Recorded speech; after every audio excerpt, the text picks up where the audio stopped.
9 de maio de 1940. Uma cidadezinha francesa nas Ardennes, próxima da Alemanha, que está em guerra contra a França.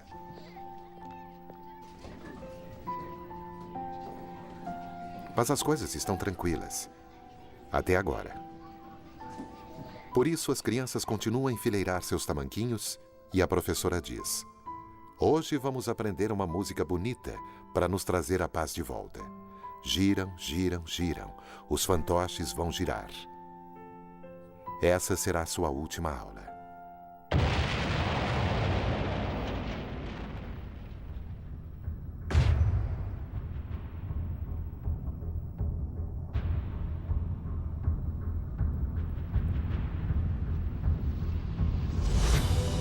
Redescobrindo a Segunda Guerra.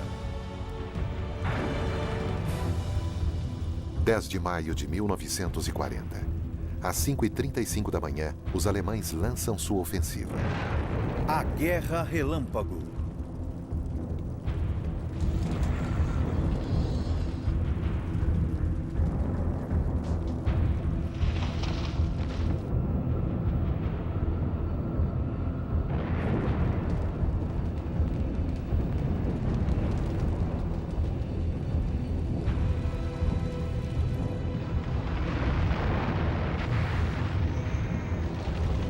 De maio de 1940.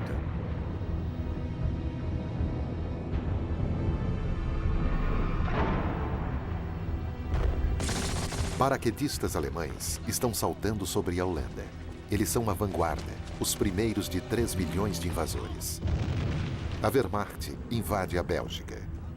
Essa é a armadilha de Hitler.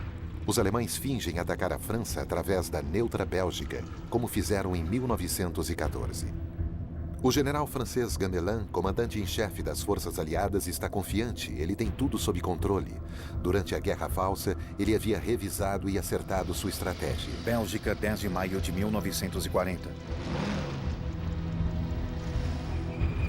Gamelin movimenta suas melhores divisões motorizadas, a elite do exército francês, para dentro da Bélgica, juntamente com toda a força expedicionária britânica.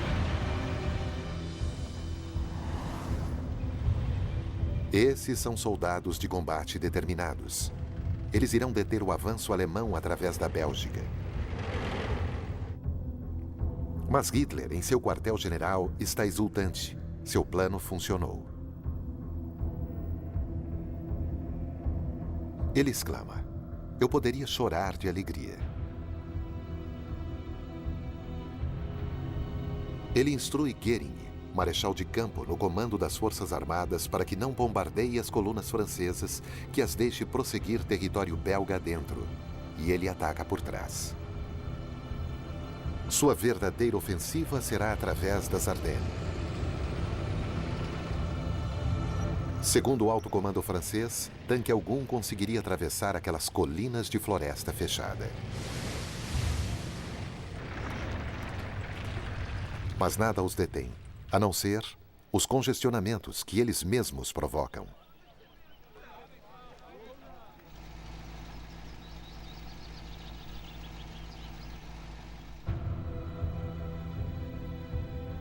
Enquanto isso, na Holanda e na Bélgica, as pessoas que têm carros estão entre as primeiras a fugir.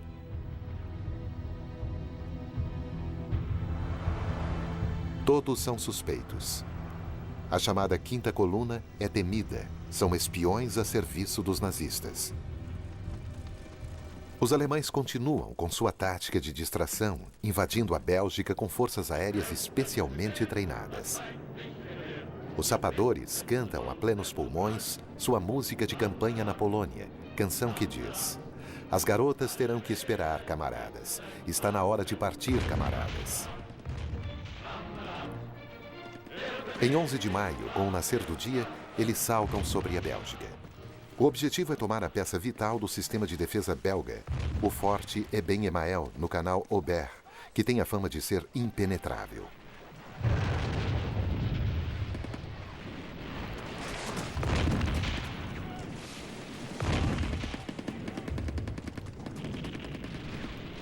Um intrépido soldado alemão sobe ao topo de uma torre com uma carga de explosivos.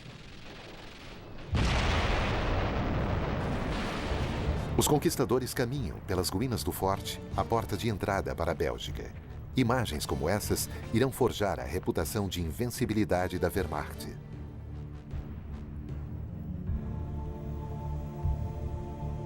Após a tomada do forte, as pessoas se amontoam para pegar os últimos trens para Paris.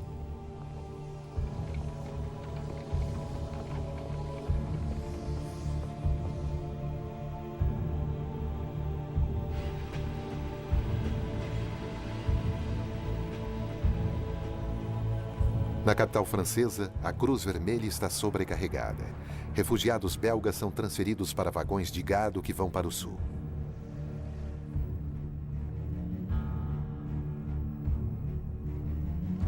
Liege, 11 de maio de 1940. À medida em que os alemães entram em Liege, o pânico aumenta e se alastra.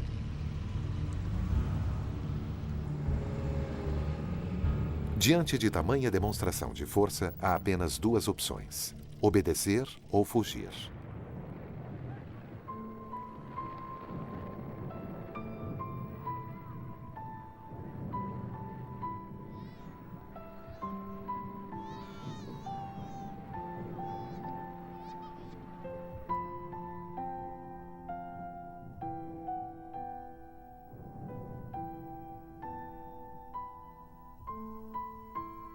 Muitos dos refugiados são moradores da zona rural. Assim como ocorreu muitas vezes na história, os fazendeiros sempre foram os últimos a fugir, não querendo abandonar suas plantações e animais. O grande poeta belga Émile Verhaeren escreveu: "As pessoas aqui não têm coisa alguma. Nada diante delas, senão a infindável estrada à sua frente. As pessoas que trabalham nos campos, as pessoas por aqui, só têm desgraça sem fim."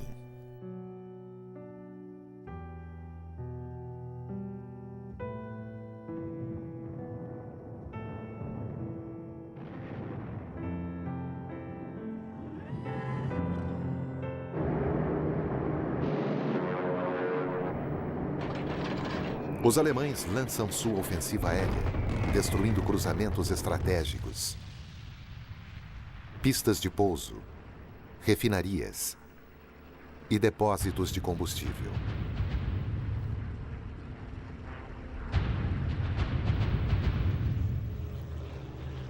Cidades ao norte e ao leste da França são bombardeadas.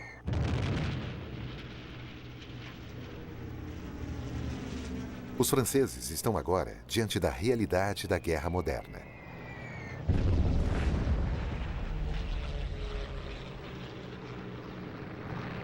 Na Holanda, o porto de Rotterdam está em chamas, resultado de um ataque aéreo alemão aterrorizante, como o de Varsóvia. Mas essas bombas foram jogadas depois que a cidade se rendera.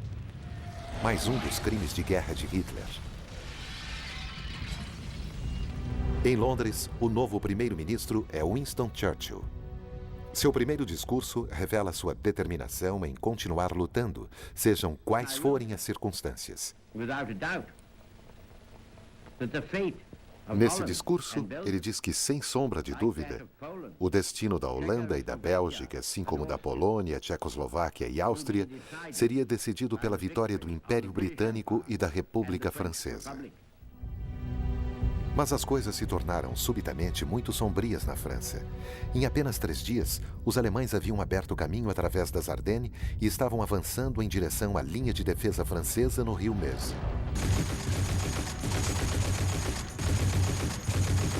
Sedan, 13 de maio de 1940.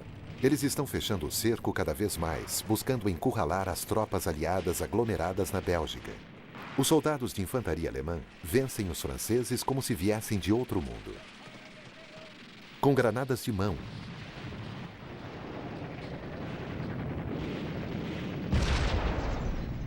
metralhadoras e mangas arregaçadas, eles tomam a cidade em um dia. Sedan, a porta de entrada para as Ardennes, que já fora terrivelmente marcada pela derrota francesa em 1870. Mas o verdadeiro obstáculo para os alemães é o rio Meuse. Na noite de 13 de maio, eles trazem vigas para construir pontes. Os franceses revidam. Mas os alemães neutralizam a artilharia francesa. E na manhã seguinte, seus sapadores terminam a ponte, estimulados por seu general, Heinz Guderian, um prussiano de 52 anos, um grande estrategista de guerra com blindados, usando tanques para atacar com força, ousadia e velocidade. A Blitzkrieg, ou guerra relâmpago, não deve dar ao inimigo tempo de reagir. Primeiro vêm os tanques, seguidos pela infantaria, e com a cobertura de aviões, principalmente os Stukas.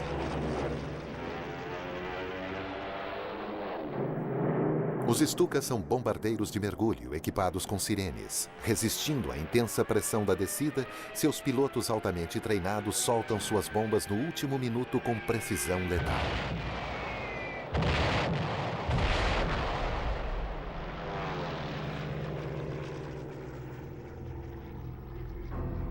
O primeiro-ministro francês Paul Reynaud telefona para Churchill alarmado. Fomos derrotados. Perdemos a batalha. Os generais franceses estão desorientados, incapazes de reagir à situação. Estando imobilizadas na Bélgica, como as forças aliadas poderão deter o avanço alemão?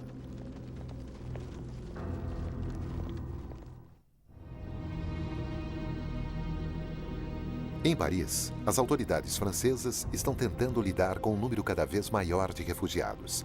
Belgas e franceses estão chegando em grande número à cidade.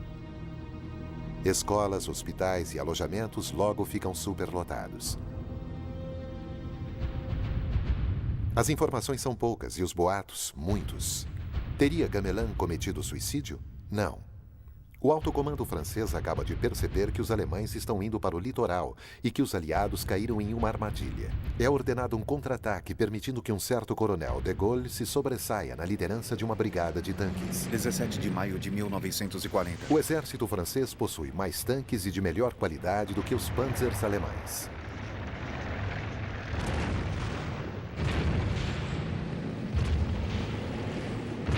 Mas sem qualquer reforço ou apoio aéreo, os tanques franceses tornam-se presas fáceis para os Stukas.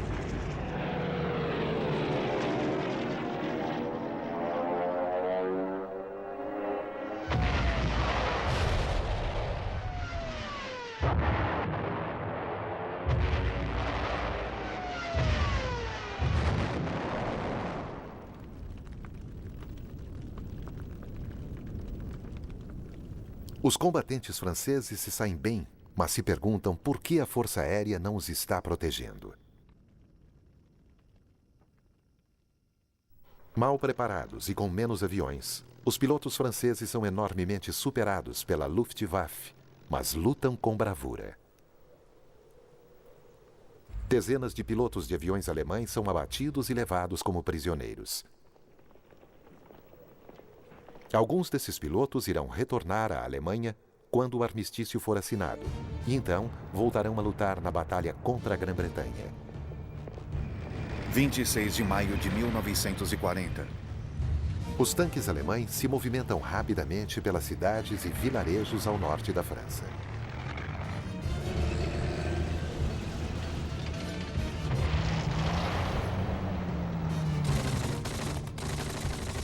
Corajosamente, os franceses tentam diminuir o ritmo do avanço alemão.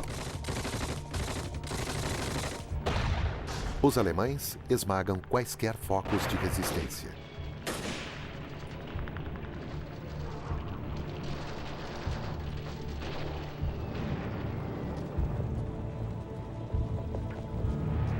Os alemães chegaram ao Canal Inglês. A estratégia corte de foice de Hitler havia funcionado. A Força Expedicionária Britânica, o Exército Belga e as Forças Armadas Francesas estão cercados. 28 de maio de 1940. O rei belga se rende juntamente com seu exército. A Força Expedicionária Britânica recua em direção à costa, levando ao colapso final dos exércitos aliados. Em Paris, o primeiro-ministro francês, Paul Reynaud, demite Gamelin e encontra um novo salvador, o general Maxime Weygand, 72 anos, um dos artífices da vitória aliada em 1918. Para levantar o moral, Renault nomeia outro grande herói da Primeira Guerra Mundial como vice-premier, o Marechal Philippe Pétain, de 84 anos, que logo irá abandonar as políticas de Renault. Vegan não tem escolha. Ele também é forçado a ordenar uma retirada total em direção a Dunkerque. Hitler os deixa ir. Seria um gesto de clemência em relação à Grã-Bretanha? Estaria ele ainda esperando por uma base em separado? Ou Goering teria lhe assegurado que sua força aérea é capaz de evitar uma evacuação? 400 mil homens abarrotaram a praia, indefesos e confusos. Eles têm uma última chance de escapar, pelo mar. Dover, 29 de maio de 1940. Churchill ordena que qualquer embarcação que flutue vá buscá-los. Nas cercanias de Dunkerque, os franceses detêm os alemães e sofrem pesadas baixas. Goering envia os Stukas e bombardeiros da Luftwaffe.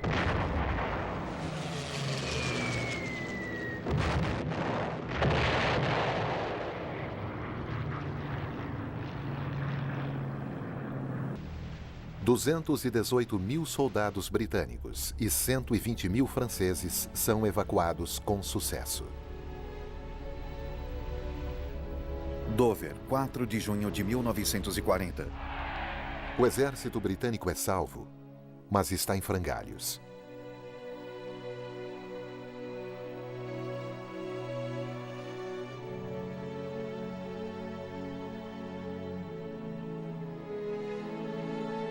Os franceses serão enviados de volta para a França, numa tentativa final para defender seu país.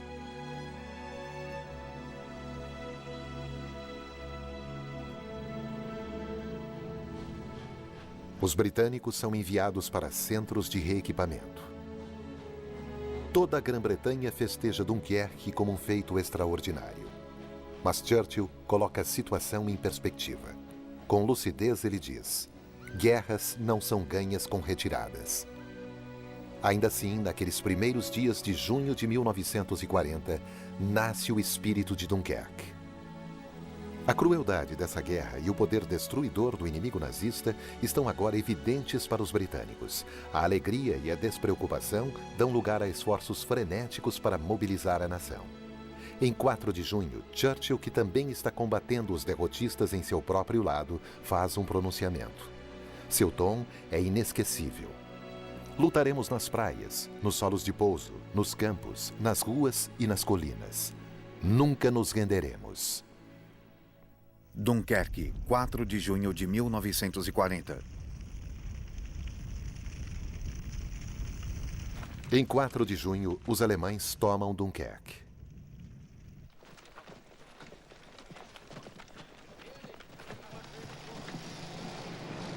Uma recompensa fabulosa os espera, filmada prodigamente pelas unidades de propaganda da Wehrmacht.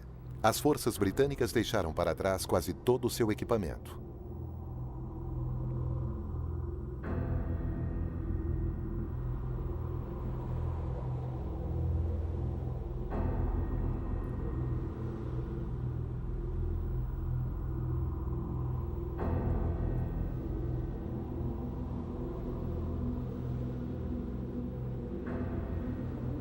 Os soldados da Wehrmacht filmam a si próprios, animados.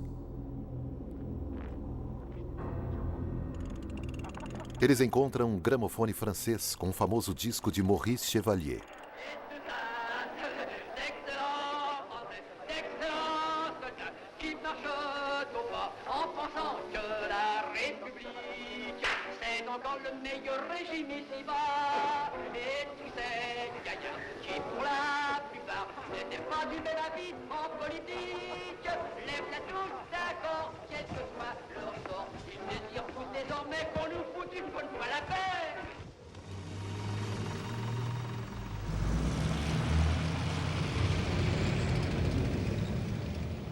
A ofensiva prossegue.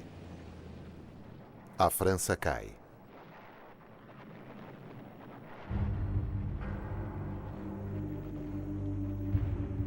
Entretanto, Reynaud e de Gaulle, que era subsecretário de Estado da Defesa e da Guerra, querem continuar lutando. 10 de junho de 1940. Em Roma, O ditador italiano Mussolini, il Duce, tem grandes notícias para o seu povo. La dichiarazione di guerra è già stata consegnata agli ambasciatori di Gran Bretagna e di Francia.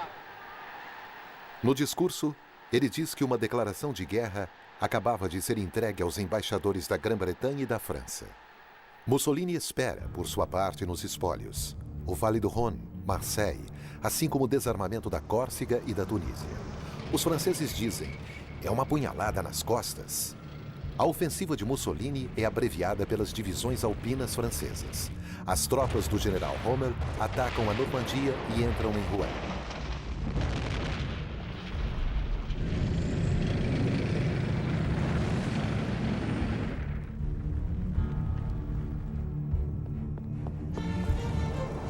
Paris é declarada uma cidade aberta.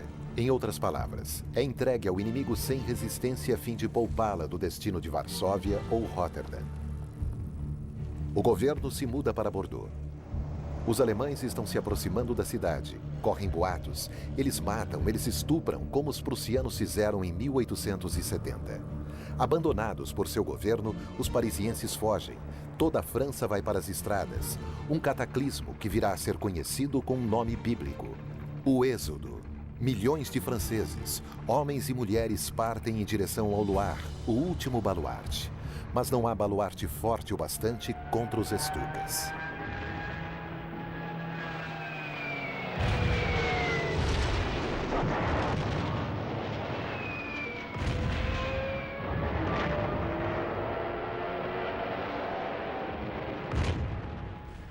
Os alemães entram em Paris ao raiar do dia 14 de junho de 1940.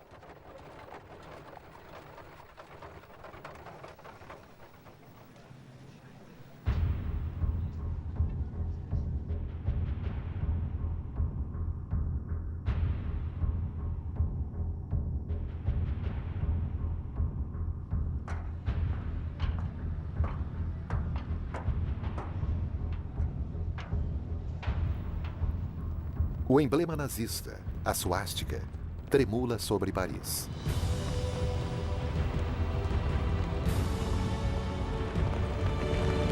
Uma das primeiras ações dos ocupantes alemães é apoderar-se de todos os registros dos ministérios abandonados. Listas de espiões, de judeus, de maçons e até mesmo a cópia original do Tratado de Versalhes que tanto humilhou a Alemanha em 1919. Ele é enviado imediatamente a Hitler. O êxodo foi interrompido. As pontes sobre o Loire explodidas. 15 de junho de 1940. Agora, a única esperança é que a luta termine. Pétain, em Bordeaux, também quer pôr um fim a isso tudo.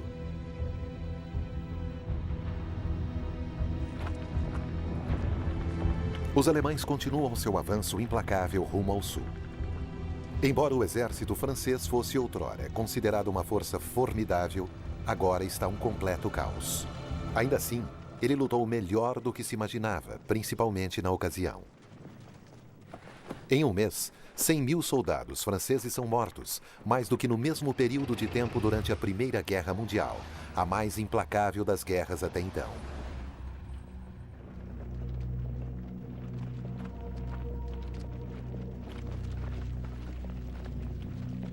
Um 1.850.000 soldados são feitos prisioneiros, juntamente com 36.000 oficiais e 176 generais.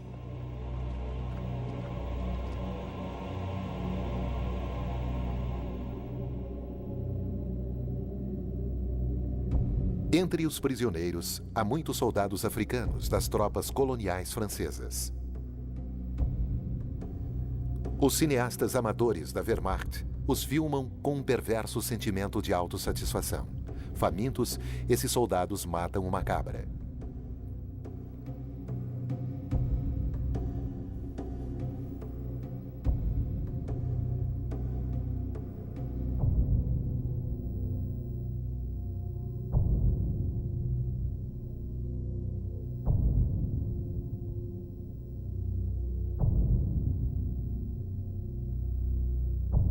Os filmes de propaganda alemães insistem em mostrar repetidos close-ups dos prisioneiros.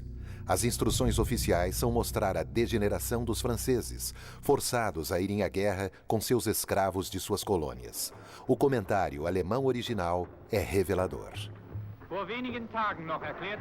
Os aliados dizem estar lutando para defender a civilização de nosso barbarismo medieval. Olhem só para eles, os guardiões da cultura. 3.000 soldados e oficiais africanos do exército francês serão baleados e mortos depois de capturados. Depois de 7 anos de doutrinação nazista, o racismo entre os soldados alemães é desenfreado.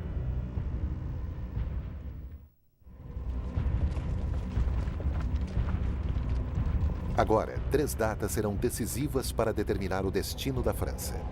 Em 16 de junho de 1940, o Conselho de Ministros em Bordeaux deixa de apoiar Reynaud e ele renuncia ao cargo. Philippe Pétain é nomeado como seu sucessor para liderar o governo francês. Paris, 17 de junho de 1940. Place de la Bastille. Aqueles que permaneceram em Paris ouvem o Marechal Pétain. O herói de guerra de Verdun anuncia que está buscando um armistício.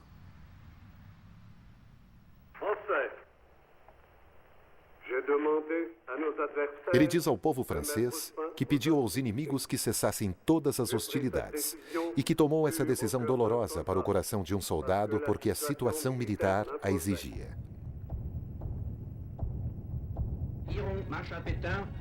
As rádios alemãs traduzem seu discurso anunciando a capitulação da França.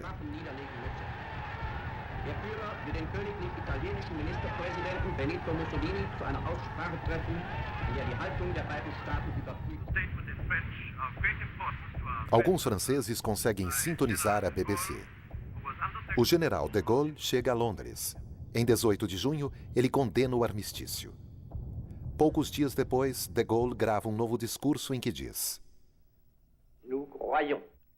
acreditamos que a honra da França repousa em dar continuidade à guerra ao lado de nossos aliados.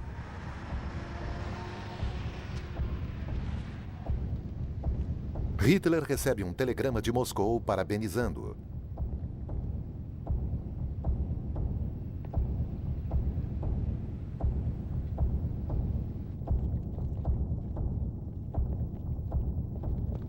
Em 22 de junho de 1940, Hitler chega a Copenhague, perto de Paris. Suas ordens são para humilhar os perdedores. Ele trouxe o mesmo vagão de trem que fora usado para a assinatura do armistício de 1918 e que selou a derrota alemã. Sua vingança está completa.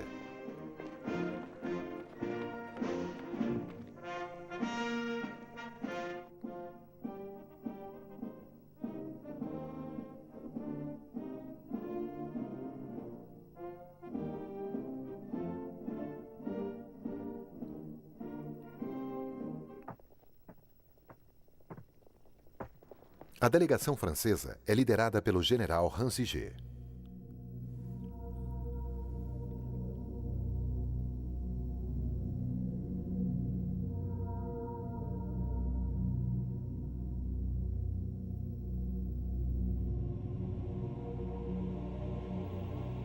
Um intérprete lê uma crítica violenta, acusando a França de declarar guerra sem qualquer motivo. Hitler não pronuncia uma única palavra. Ele se levanta e sai.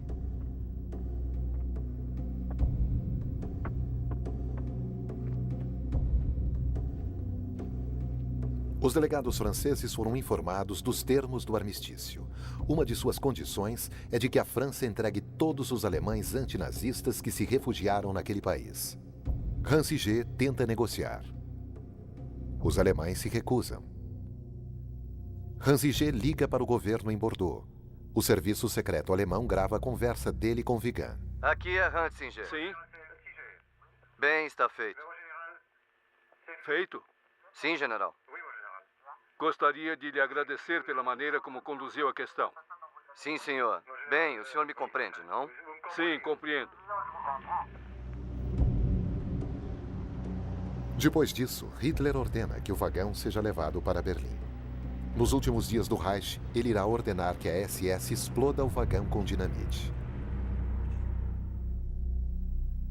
Logo, os maiores símbolos da vitória francesa na Primeira Guerra Mundial serão alvo de zombaria. Como aqui em Verdun, onde a morte de 500 mil soldados franceses tornou-se chacota 20 anos depois.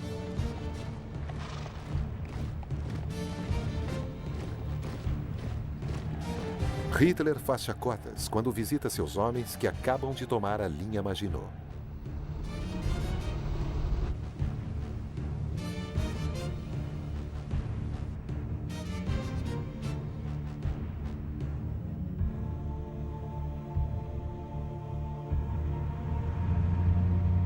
Ele é mais solene quando entra em Estrasburgo e sua catedral. Alsácia e Lorena são dos alemães, mais uma vez, como ele prometera. Os espólios da capital francesa: 2.000 tanques, 5.000 canhões, 300.000 rifles, 4 milhões de cartuchos de munição.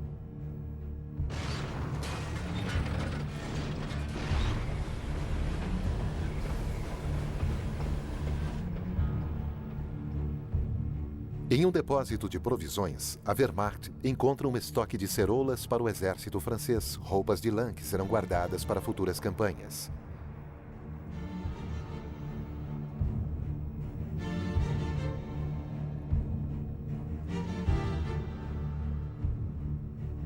Os espólios são as fábricas, os portos, todas as riquezas da França. Foram os franceses que declararam guerra. Consequentemente, eles pagarão o equivalente a 100 milhões de dólares por dia em custos de ocupação. O general Hans Ige vai para a Alemanha para a primeira reunião da comissão encarregada de aplicar os termos do armistício.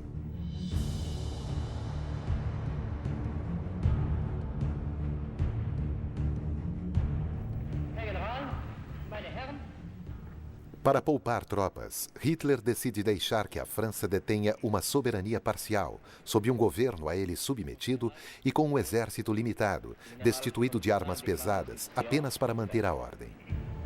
O país é dividido em dois: uma zona ocupada ao norte e ao longo de toda a costa do Atlântico, com acesso a todos os portos. A Itália controla a área do Mediterrâneo e ocupa uma estreita faixa ao longo dos Alpes. O restante é chamada Zona Livre, com uma nova capital, Vichy.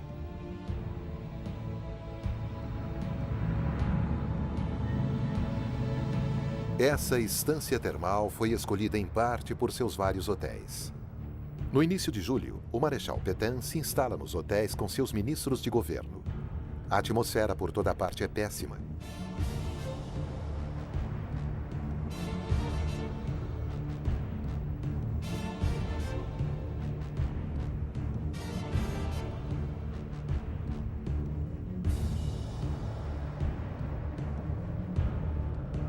Entretanto, esse governo de Vichy continua a controlar um vasto império colonial e, acima de tudo, uma marinha ainda poderosa. A única exigência de Hitler é que seus navios sejam desarmados e permaneçam em seus portos, pois ele teme que eles possam unir forças com a Grã-Bretanha. Churchill teme o contrário, que eles caiam em mãos alemãs.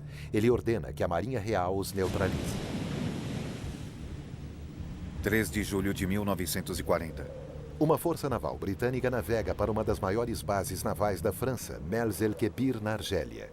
Churchill não vai correr riscos e manda um ultimato: juntem-se a nós, afundem seus próprios navios ou naveguem sob escolta para a desmilitarização no Caribe.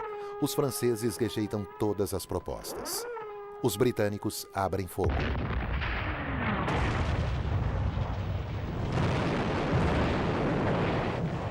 Dois navios de combate franceses ficam seriamente danificados e um deles, o Bretagne, é afundado. 1.297 marinheiros franceses são mortos. Querendo mostrar a seu povo, ao mundo e aos Estados Unidos o quanto está determinado, Churchill ataca seu antigo aliado, cuja frota poderia ter ajudado os alemães a chegarem ao litoral britânico. 2 dias após o ataque, o governo de Vichy rompe relações diplomáticas com a Grã-Bretanha.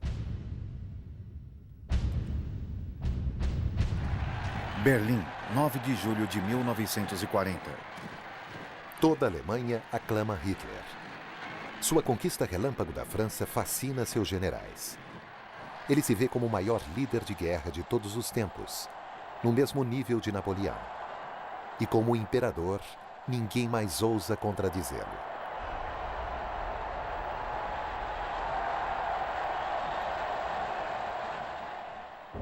Jersey, julho de 1940. Os alemães ocupam as ilhas do Canal, Jersey e Guernsey, preparando o caminho para a invasão da Grã-Bretanha. Grã-Bretanha, julho de 1940. Os britânicos se preparam para uma invasão alemã, tomando medidas que podem parecer triviais.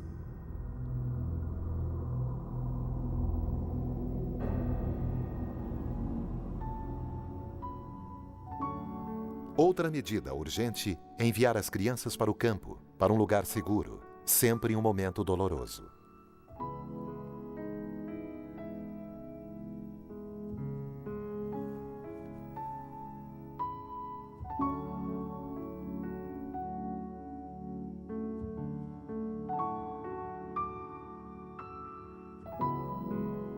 Suas irmãs mais velhas, suas mães e avós, se juntam aos esforços de guerra.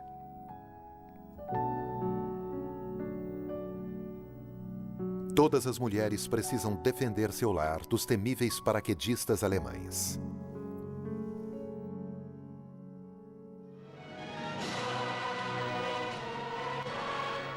Os homens, até mesmo os veteranos da Primeira Guerra Mundial, se reúnem como voluntários de defesa local para a chamada Home Guard. Os voluntários civis se mobilizam enquanto o exército resgatado em Dunkerque se reestrutura. Os Estados Unidos fornecem rifles, metralhadoras e canhões antiaéreos. Todos aprimoram suas habilidades.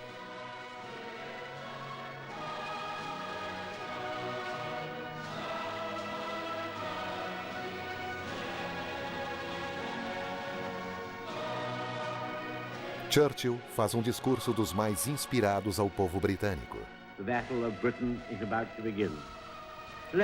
Ele diz que a Batalha da Grã-Bretanha estava prestes a começar e que, portanto, deviam unir-se diante do dever, tendo em mente que, se o Império Britânico e sua comunidade durassem 1000 anos, homens ainda diriam: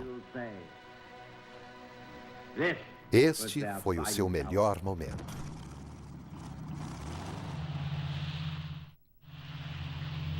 Uma das principais armas de Churchill é a RAF, a Força Aérea Real, juntamente com seu extraordinário avião, o Spitfire, e seu motor Rolls-Royce, um dos melhores caças do mundo. A Grã-Bretanha também se sobressai no campo da eletrônica. Os britânicos são os primeiros a usar radar visando a defesa. Nas salas de operações, o radar é usado para a detecção de aviões e para orientar os pilotos em direção ao inimigo. Os pilotos de todo o Império Britânico se unem a aviadores que conseguiram fugir de seu país sob a ocupação alemã, ou cujos governantes estão no exílio em Londres, poloneses, holandeses, tchecos e as primeiras forças da França Livre, juntamente com de Gaulle.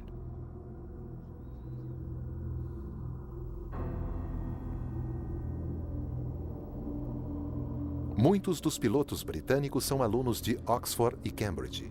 Um deles, Richard Hillary, mais tarde escreveria: éramos conhecidos como os rapazes de cabelos compridos, estávamos desiludidos e éramos mimados. A imprensa se referia a nós como a geração perdida. Superficialmente, éramos egoístas e egocêntricos. A guerra não exigiu atos heróicos, mas nos deu a oportunidade de provar a nós mesmos e ao mundo que, ainda que fôssemos indisciplinados, éramos páreo para a juventude alimentada pelo dogma de Hitler. Os pilotos alemães haviam sido treinados pela Hitlerjugend, a juventude hitlerista, com o propósito de vingança.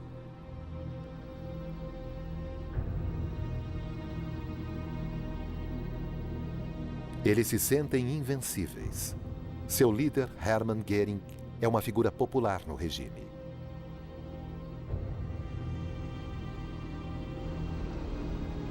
Göring, um homem que gosta de luxo, sempre se hospeda no Hotel Ritz de Paris. e transforma o Palácio de Luxemburgo no quartel-general da Luftwaffe.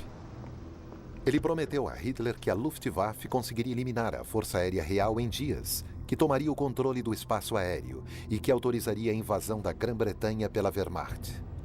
A Luftwaffe tem à disposição todos os campos de aviação da França, suas instalações e seus equipamentos. Seus pilotos são bem treinados. Como Adolf Galland, com seu charuto, sua marca registrada, que combateu os republicanos na Espanha. Ou Werner Melders, um as da Batalha da França. Ele foi um dos pilotos abatidos, feito prisioneiro e que então se reuniu novamente aos alemães. Agora, ele faz parte da ofensiva aérea contra a Grã-Bretanha.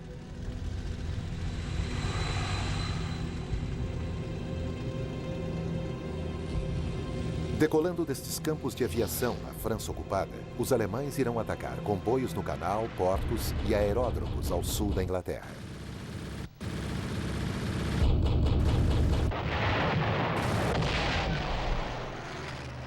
Eles irão abater 500 aviões britânicos ao custo de 1.000 dos seus próprios. Os pilotos britânicos continuam a resistir, dando tudo o que têm.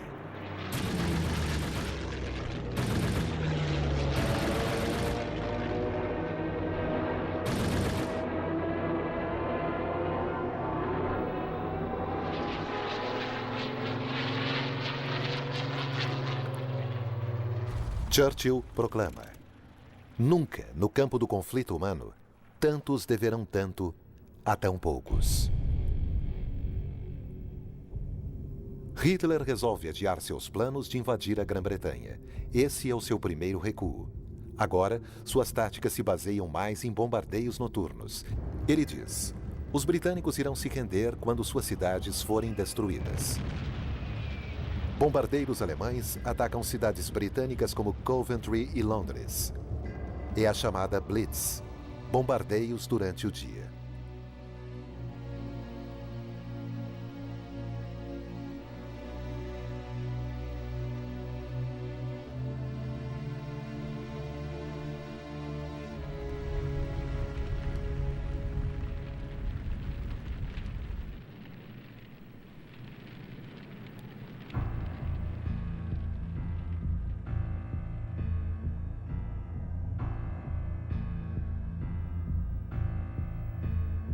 Quanto aos britânicos, eles continuam resistindo de forma admirável.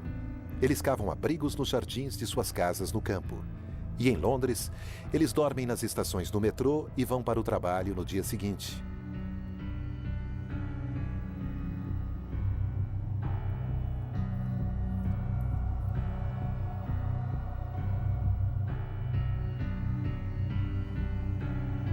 Eles nunca perderam a confiança nem seu senso de humor. Churchill diz aos franceses que Herr Hitler diz que irá reduzir Londres a cinzas e que o povo britânico está resistindo de maneira resoluta.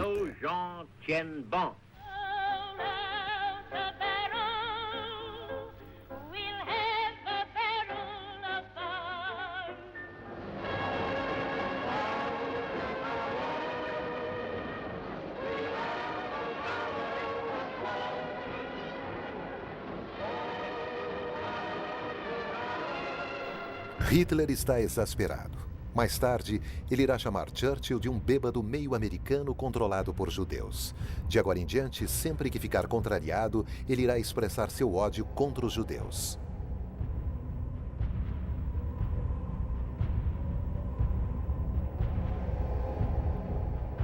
Em 12 de outubro de 1940, no dia do Yom Kippur, os judeus de Varsóvia ficam sabendo que um gueto seria construído. Um muro de 3 metros de altura é erguido, cercando 500.000 judeus, homens, mulheres, crianças e idosos que irão sofrer terrivelmente de fome, frio e pobreza.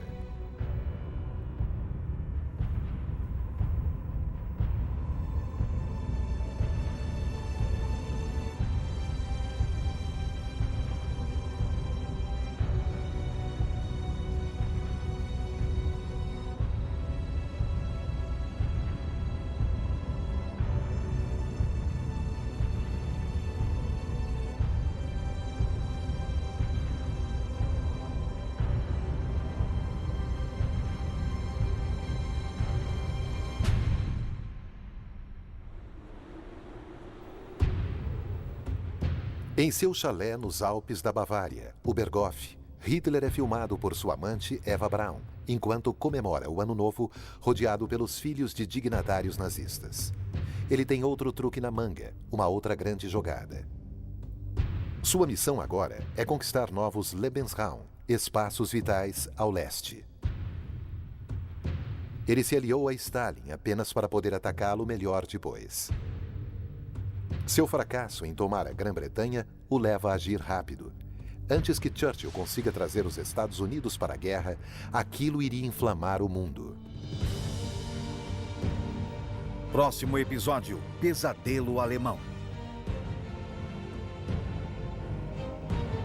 Versão Marshmallow São Paulo.